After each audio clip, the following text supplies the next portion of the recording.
I am so irritated. Why? Jen Fessler, she should just wear a t-shirt and say, I'm up Teresa's ass and Jennifer Aydin's ass on the back. I'm not gonna argue with that one. What's up, guys? Welcome back to my channel. So I'm here today to talk about The Real Housewives of New Jersey, Season 14, Episode 9, Between Frenemy Lines. So be sure to like, comment, subscribe. Let's jump right on into it. So it's the day after Teresa's Tulum party where Jennifer and Danielle got into it.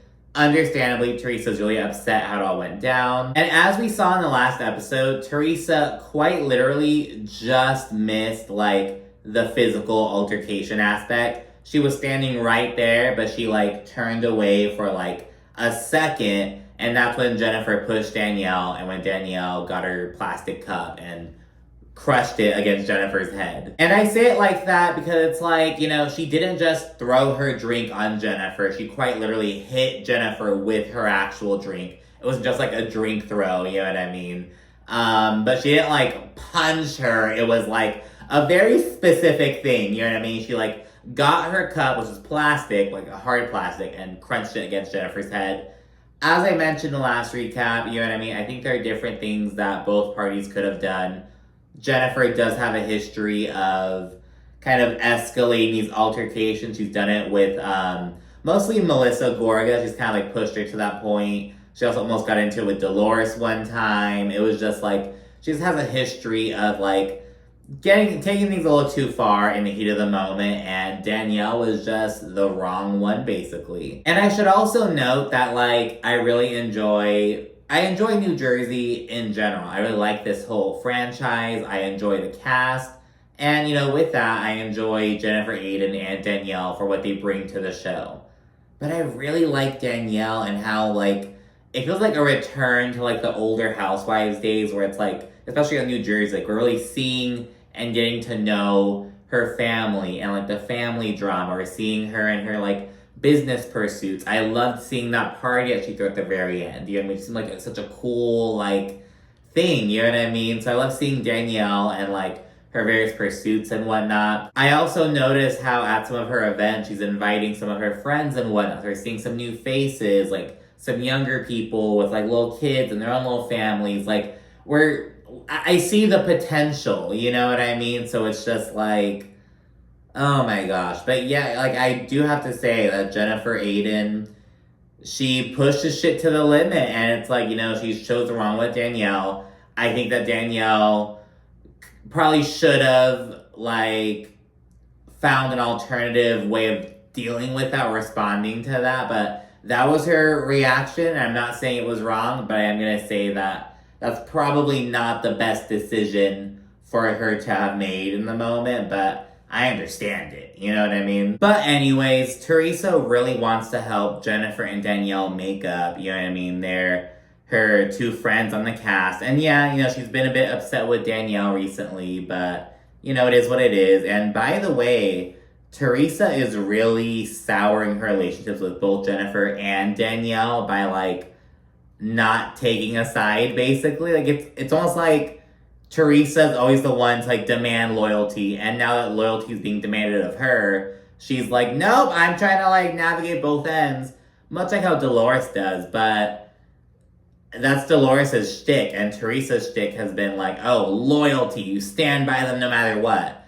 And that's where she's falling short right now, and Jennifer Aydin's getting pissed off.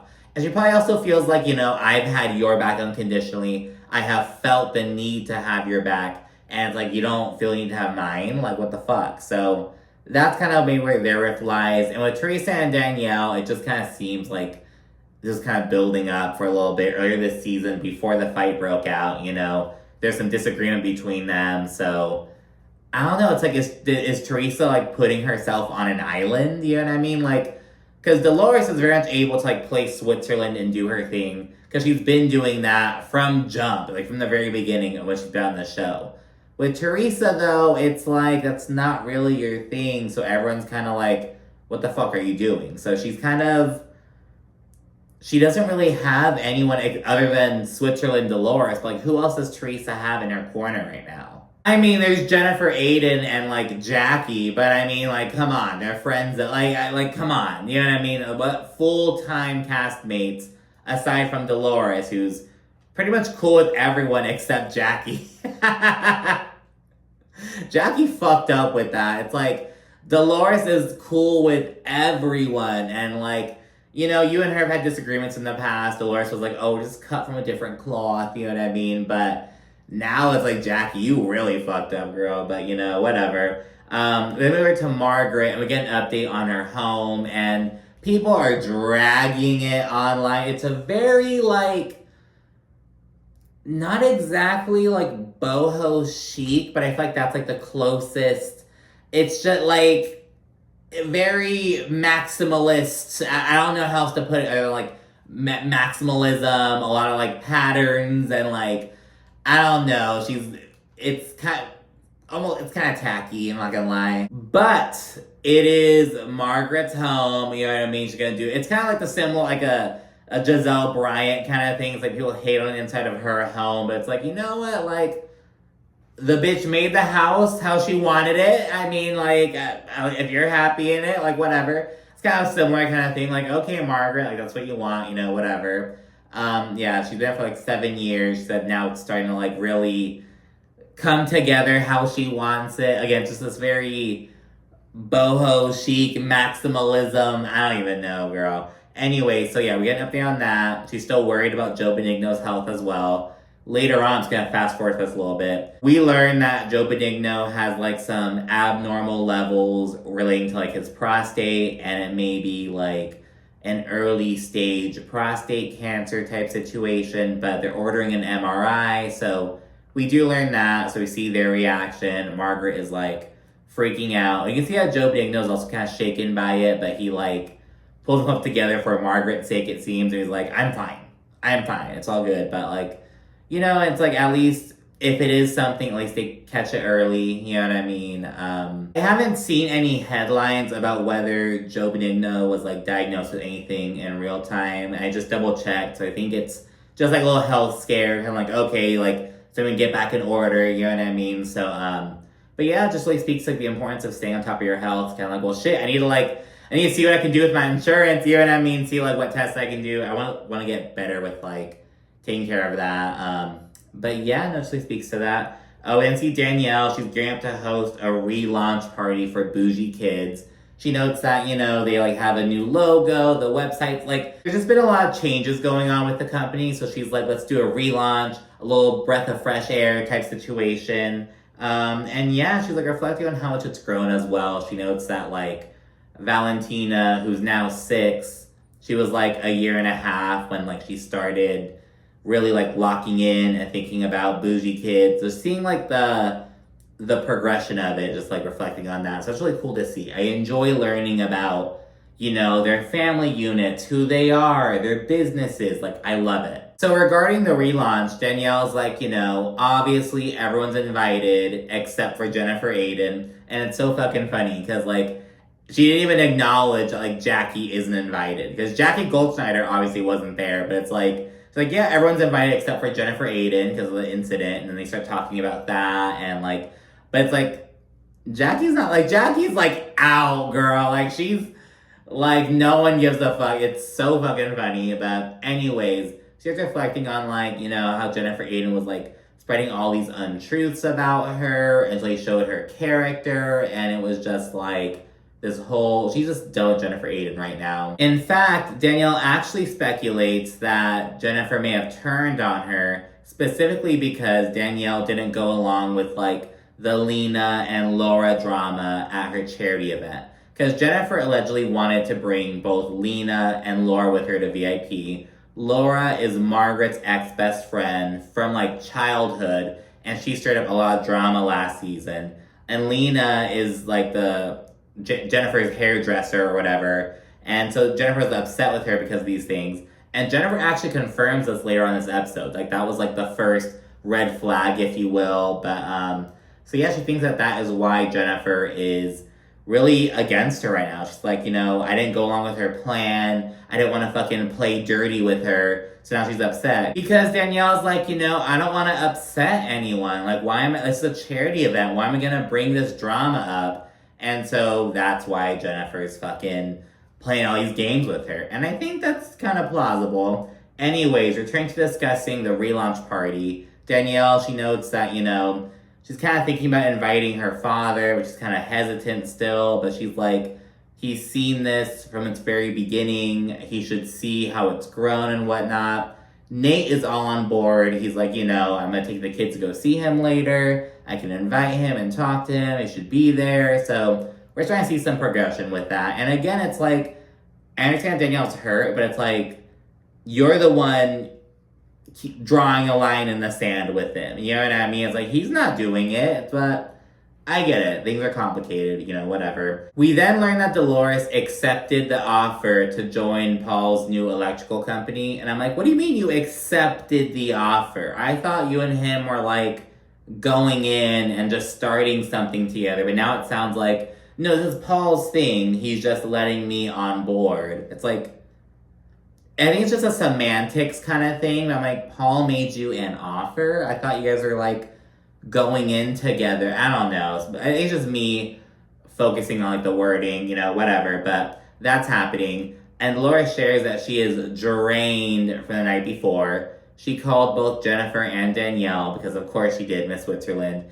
And she wonders if Melissa and Margaret know about what happened. And just then, Rachel calls Dolores. We swiftly learn that Rachel is, she's volunteering with a children's rheumatoid arthritis group and whatnot. She's doing that. And Rachel then mentions that she saw some shit online about the fight, which catches Dolores by surprise. And Dolores fills Rachel in on what happened, just gives her a quick little recap and whatnot. Afterward, we see Rachel like interact with the children. They're like painting and whatnot. It's like a little group for the kids to come together and like just be with other people who understand how it is to have rheumatoid arthritis and whatnot. So yeah, they do that. We can see a scene of Joe and Melissa at Melissa's gay cousin's wedding. Margaret and Dolores are also there, and Joe is officiating, and he like reflects on like, you know, oh, like, the people here aren't even my blood, but they've welcomed me with open arms. Kind of like reflects on that.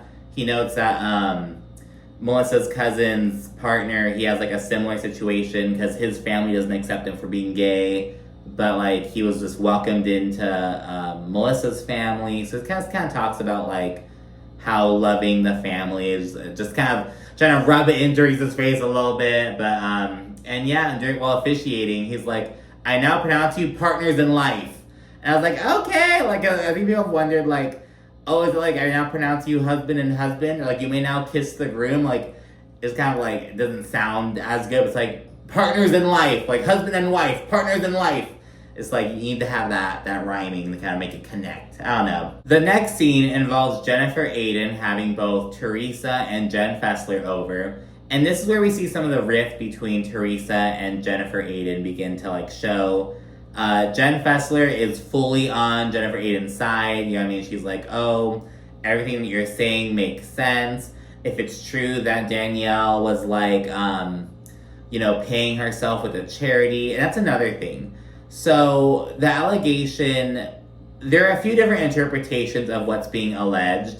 So Danielle feels like Jennifer is accusing her of like taking money from the charity and pocketing it. But in the actual episode, Jennifer mentioned, oh, it's about paying the vendors or some shit. There was like just some disconnect between the allegations, but Jennifer is saying, no, like I didn't accuse her of stealing money from the charity, but I did accuse her of like paying herself for her time. But a few minutes later, Jennifer says some shit like, oh, she paid herself back what she spent. And it's like, I don't know exactly what is being alleged, but at the end of the day, Jennifer is trying to convey the sentiment that Danielle did something shady, did something she should not have done with some of the charity money. There's some type of like, that is like the roots of the accusation, it seems. So there's still some kind of like confusion on what exactly what did Danielle allegedly do wrong? You know what I mean? What is she being accused of? So,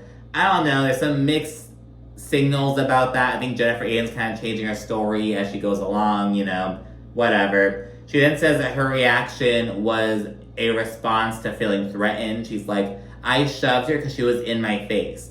And then Teresa asked her to, like, reenact it. Jennifer fucking adds some sauce to it. She, like, fucking over-dramatizes. She, like, gets right up in Teresa's face and shit. And it's like, Danielle was not that fucking close to you. And there have been plenty of arguments and fights where housewives get close to each other and yell and shit.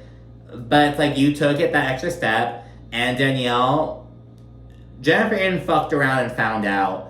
And Danielle was just not with the bullshit. That just is what happened. So, you know, whatever. Jennifer also stands by claiming that Danielle was trying to sabotage her hair girl, Marissa. She also notes that Danielle was making a huge deal over not getting paid. There's these, like, twisted kind of stories, it seems like, and Jen Fessler is totally on Jennifer Aydin's side. And Jen also observes that something clicked in Jennifer Aydin after Danielle, like, didn't let Lena into VIP. She's like, something seems to have changed at that moment. And Jennifer Aydin agrees. She's like, yep, that's when something changed. And according to Jennifer, Danielle was, like, yelling at her as if Jennifer Aydin was trying to, like, do something shady by inviting Laura and Lena, like, just kind of, like, trying to shut her the fuck down. And she's like, oh, you're trying to accuse me of trying to play dirty? You're selfish, blah, blah, blah. It just seems so odd. So according to Jennifer, Danielle called her up and was like, oh, I don't want any part of, like, this Laura, Lena bullshit. Like, I don't want any part of it, blah, blah, blah. And Jennifer's like, oh, she's trying to make it sound like I was trying to play dirty. She then calls Danielle selfish, all this bullshit. And at that point, Teresa expresses feeling she's in the middle. And she's like, you know, I feel like it's going to be weird that I'm at Danielle's event without you. Basically confirming, like, hey, I'm still going to, like, talk to her. She's still my friend. She did nothing bad to me. And Jennifer Aydin, she, like, kind of tries to play it off like it's fine. Though she does say, if someone smacks you upside your head, no matter who they are to me, I would have an issue with that. Like, basically saying I wouldn't do you as you're doing me right now. And in the confessional, she, like, straight up expresses that she's bothered, she's disappointed, she wants more loyalty from Teresa. And, you know, Teresa does kind of try to stick up for Jennifer Aydin with Danielle, but all it does is, like, sour her relationship with Danielle. So it's like, Teresa is really fucking not winning in this one, you know, but whatever. And before the scene ends, Jennifer reflects on how close she's gotten with Jen Fessler. And she notes that last season, Margaret said some shit like, do you think she's ever gonna love you as much as she loves me? Do you think she's gonna be as close to you as she is to me? Like, kind of saying that she's closer to Jen Fessler.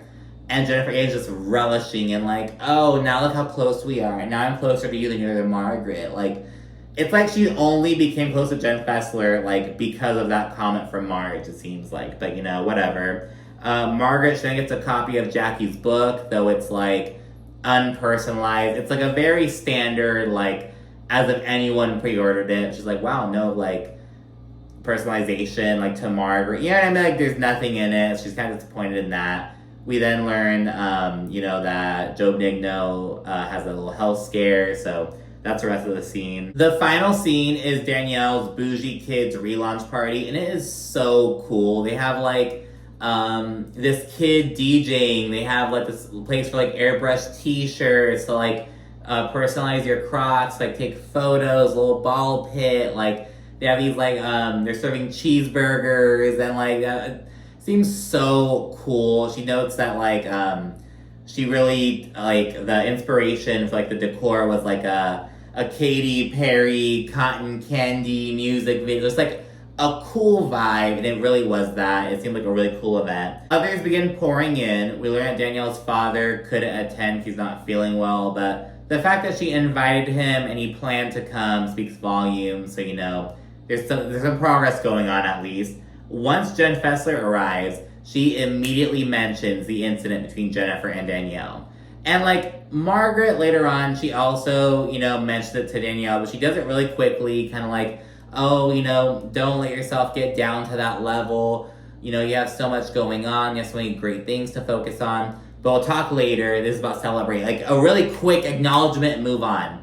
But Jen Fessler, like, keeps it going and shit. And, like, when Danielle says that Jennifer Aydin aggressively shoved her, Jen Fessler's like, she has a different story. And first of all, no, Jennifer Aydin does not. She acknowledges, like, yeah, I pushed her, but I did so because, like, she doesn't have a different story. She's acknowledging it, but she's trying to add, like, a justification to it. So it's like, that's not entirely accurate, Jen Fessler, but whatever. She then says that according to Jennifer, Danielle was in her face, so she pushed her because she felt threatened, and Danielle then clocked her. And everyone's like, nah, like, Danielle did not punch her. One girl's like, no, she threw her drink at her. It's like, well, that wasn't exactly what happened either. Like, let's not lie, you know what I mean? But it's like she hit her with her drink. She didn't punch her, but she didn't just throw a liquid on her. You know what I mean? It was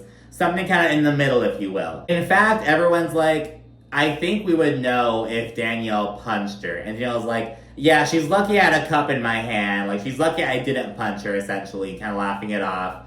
And Jen Fessler's like, well, you know that, like, you had a part in the issue as well, right? Like, you understand that you played a role in the issue as well, right? And everyone's like, girl, because again, this is Danielle's event. Why are you bringing this up in general? And why are you gonna, like, press her on this? It's like, girl, you're just up Jennifer Aydin's ass. And Jen Fessler confirms, I have Jennifer Aydin's back. She's my friend. I have her back. Then why'd you come to this event? Did you come to the event to just fucking, like why are you even fucking here then? But whatever. Danielle then says that Jennifer's lucky that she didn't, like, rip her head off, that she didn't knock her head off. Like, she's lucky that that's all that happened that night. She pushed me. She laid hands on me. She got to that level, so that's kind of where Danielle's coming from. Dolores then arrives just then with Teresa, who has Gia and Melania in tow. So they all arrive. And Rachel immediately removes herself from the group once Teresa arrives. And Rachel does a lot in this episode. She just keeps fucking running. She keeps bolting and running away. And her go-to is to, like, when conflict erupts, go to the ball pit and watch your daughter. That's, like, her, like, instinct. That's like, girl, like, you're a housewife. Get in there, damn it. You know what I mean? So she's fucking running, but, whatever. Teresa tries encouraging Danielle and Jennifer to reconcile. And as the conversation continues, Teresa claims that she doesn't know Jennifer to make stuff up. And Danielle's like, how could you say that? Like, she's accused me of stealing money from a charity. And Teresa's like, no, Jennifer never accused you of stealing money from a charity, but she said that you, like, paid yourself back. Like, again, just, like, the miscommunication about what is being alleged. But at the end of the day, it's, like, alleging that something shady happened with the money. That is, like, the core of the allegation. And again, I think Teresa felt that when she was like, oh, I don't know Jennifer to make stuff up. You're basically, like, when you're with Jennifer got upset with you because you weren't having her back. Now you have Jennifer's back and Danielle's getting pissed off. Like, you're putting yourself on an island. And as they're talking, Danielle's like, oh, Jennifer Aydin is evil. And Teresa's like, I don't think she's evil. Like, Margaret, that's an example of someone who really is evil. And in a confessional, she's like, how can Danielle call Jennifer evil and she's friends with Margaret, who is actually evil? And it's like, Teresa, shut up, girl. Like, okay. Melissa then arrives as Margaret chats with Danielle. Again, she's like, oh, don't let yourself get down to that level, but, like, whatever. But we'll talk about this later on. Let's enjoy the festivities. So, she wants to focus on the event, which I appreciated. Because, again, Jen Fessler's talked about that for way too long. It was not appropriate. And again, it's like, this is a celebratory, kids-based event. Like, where are you? Like, it was just whatever. Jen Fessler then approaches Teresa and Gia. And this bitch, Jen Fessler, she's like, oh, everyone in the group, except for Gia, they say the most awful things. And it's like, oh, so Gia's part of the group now? And later on, Gia says some shit like, oh, I shouldn't be, like, my name shouldn't be in these people's mouths. Like, they shouldn't be talking about me. Talk about your own kids. You are on the show. You want to be Teresa's little mini-me, get all involved in shit. No one else's kids are fucking doing that. So if Gia wants to be on the show, at all these events, chiming in, giving her input, you are opening yourself up to the show. You have confessionals, girl. Like, you're saying, oh, don't talk about me. You are on the show talking about people. Like, okay. And during this interaction, Gia asked Jen Fessler about John Fuda mentioning her name in a comparison. Like, oh, Teresa was calling me a drug dealer from when I was 17 years old, but I was younger than Gia was when Jackie mentioned her in that analogy.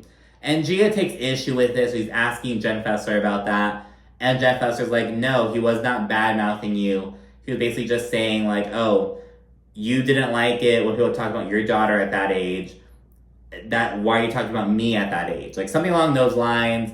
Dolores comes through and she, like, backs Jen Fessler's story up. She's like, oh, you know, it wasn't malicious. They basically, like, squash the issue. But, of course, Gia's like, I just don't want my name brought up at all. If you want to make a fucking analogy, mention your own kids, even though Gia's on the show trying to be Teresa's mini-me. It's like, you are opening yourself up to that, girl. It is what it is. Like, get your ass off the show. Like, no one talks about any of Teresa's other daughters because they aren't really on the show like that. They don't, like, talk about the situations like Gia does. It's like, girl, like, remove yourself. But anyways, shortly after this conversation, Jen Fessler goes to Margaret, Melissa, and Rachel Fuda, and she fills them in. Well, first of all, she walks up to them like normal, and they're like, oh, what are you doing? You talking shit? Like, being kind of weird or whatever. And Jen Fessler's like, oh, so I was talking to Teresa and Gia, and saying that John Fuda would never mention Gia's name in a bad way. And this instantly sets people off. They're all three of them are like, why are you talking about John Fuda? Why are you doing that? And Rachel's like, you're obsessed with me. And she walks away, making another beeline for the fucking ball pit. It's like, why don't you stay and, like, express your anger with her? Why don't you stay and ask, get more information? And, like, again, emphasize, hey, I don't want you talking about us. Like, why are you fucking running away, Rachel? So, yeah, and as she does so, Margaret's kind of like, oh, you know, you have to stop campaigning, blah, blah, blah. And Jeff Fessler's like, they asked me a question, and I am trying to, like, squash it. What was I supposed to do? Let him, like, keep assuming that John Fuda said these things that he didn't? Like, I'm trying to squash the issue. And after saying that Gia is the one who brought it up, Melissa's like, that is so weird. Why are you talking to children about adults' business? Why are children getting involved? Like, it's like, go off, Melissa, because it is fucking weird. Why is Gia involving herself in this bullshit? And Jen Fessler keeps saying that she was backing John Fuda up, and she really was.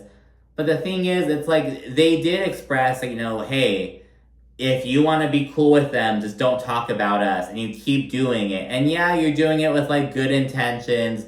The road to hell is paved with good intentions, blah, blah, blah. But I will also acknowledge that, you know, Rachel isn't handling this conflict well at all. The fact that when Jen Fessler immediately goes to the group, Melissa and Margaret are like, oh, what are you doing? Were you talking shit? It's like, it's very juvenile on that end as well, but I don't know. Jen Fessler didn't really do anything wrong in that conversation other than, like, you were a part of it. You know what I mean? Like, yeah, you weren't, like, bashing John Fuda or whatever, but you had their name in your mouth and they did not want that to happen. That's basically just how it went. And it actually takes Dolores getting involved and telling Margaret, no, we were squashing it. We were both over there saying that, no, John Fuda didn't mean it in a bad way. Like, that's what kind of gets Margaret to, like, okay, Jen Fessler, she wasn't doing anything wrong. She goes to Rachel and Melissa and tells them, hey, she was defending you. And Melissa's like, she still shouldn't be even talking about this situation. John Fuda and Gia shouldn't be mentioned in the same sentence by Jen Fessler. Like, what are you doing? So that's kind of situation. Rachel then says that she knows Melissa and Margaret would, if they're the ones doing it, she knows they would have her back. But with Jen Fessler, she's kind of like, she isn't so sure that she would have her back, which speaks volumes of, like, their friendship. You know what I mean? It's like, you don't trust that she would have your backs, but, you know, whatever. Melissa then tells Jen Fessler how Rachel feels, and she says that the situation is just very weird. And this causes Jen Fessler to kind of pop off, and she starts raising her voice and whatever. And at this point, Rachel, begins approaching the group. And as Jen Fessler is, raising her voice at Melissa, Rachel's like, "Why are you yelling at me?" It's like, she isn't yelling at you, she's yelling at Melissa. But Jen Fessler just goes with it. She's like, "Because you stormed off."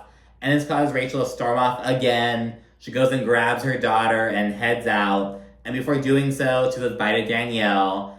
And they both kind of have a moment where they agree that Jen Fessler is up Teresa and Jennifer Aydin's ass. And I love to see it. They're like, "Yeah, fuck that bitch." And high five. It's like, yes, I love the newbie solidarity against the other newbie, but whatever. But anyways, that's where this episode ends. In the next one, we see that Jennifer Aydin and Danielle attempt to have a sit down. It doesn't go super well. It also looks like Dolores gets into it with Jennifer. So I'm like, ooh, what's that about? So I'm excited to see that. Loving this season so far. Let me know what you think down in the comment section. Of course, be sure to like and subscribe, and stay tuned for more. Thank you for watching. Bye.